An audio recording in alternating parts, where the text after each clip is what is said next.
Take off your shoes and stay a while. Here, your voice matters. Here, you are a part of something special. And it is only special because you are here. I draw a big heart, love Ms. Vitale, and center my favorite poster on my classroom door. It's the Friday before school starts, and 14 former scholars buzz around my middle school classroom. David opens my fridge, grabs his strawberry milk, pushes skip on my iHome a few times until he finds an acceptable song, and drops into the seat by the open window, not helping. I'm not surprised. Helping is not David's thing, but he was the first one I invited back for setup. His backpack is on his hook. It's middle school, right? The kids have lockers in the hallway, but I have 2 hooks in the classroom, and for the past 2 years, one of them has been David's. He sits, hunched, and buries himself in writing, in cross-hatching, writing lyrics, poems, story sentences on top of each other. Like how Margot Roth Spiegelman, our favorite John Green protagonist, cross-hatched in her journal. Writing on top of writing. You need help? I asked. I've got it, Vitale. He's cross-hatching me a memory, a whole bunch of them actually, into the background of the picture frame that will hold our leaf.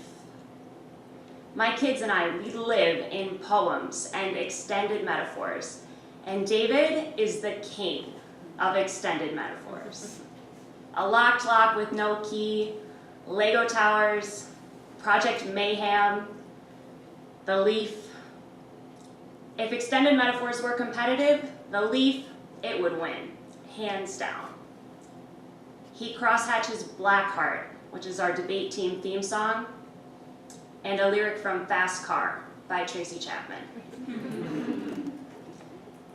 Al strolls in late, but with a haul of supplies for my supply table.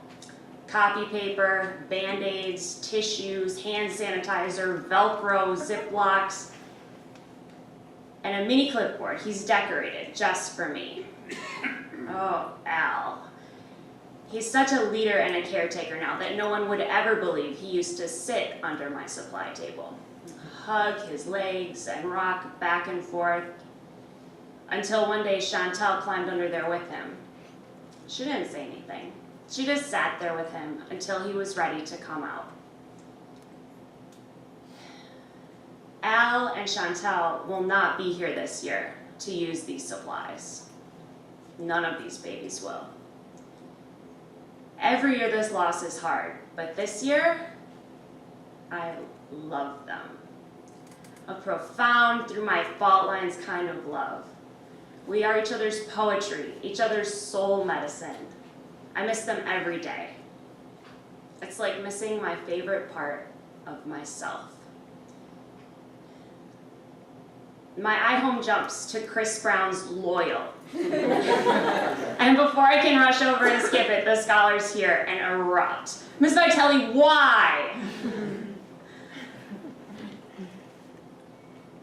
I can't help it, guys. It reminds me of you.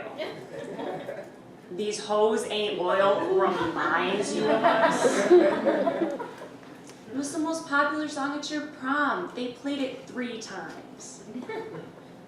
David shakes his head at my unacceptable music taste and cross-hatches a lyric from Steal Your Heart, a song he's been working on all summer. He writes the beginning of his exit project. Everyone did poems or short fiction. David did a philosophy paper. In the very essence of existence, we must sanction the travesty that there is no existence. Myra couldn't be there, but she's there in spirit and on speakerphone. Myra, our poet laureate, always letting me know who's failing French class, who cried in math, who's not eating to try to lose weight. I take her off speaker. Ms. V, check on Faria for me. She's still upset about her high school placement and she won't call me back. And your son, well, you know what to do there. David crosshatches the poem he wrote me for Mother's Day. He writes what he wrote on the bottom of his vocabulary quiz the day after he lost in the final round of citywide debate championships. He was so upset he threw his second place trophy in the trash can. He's a brat.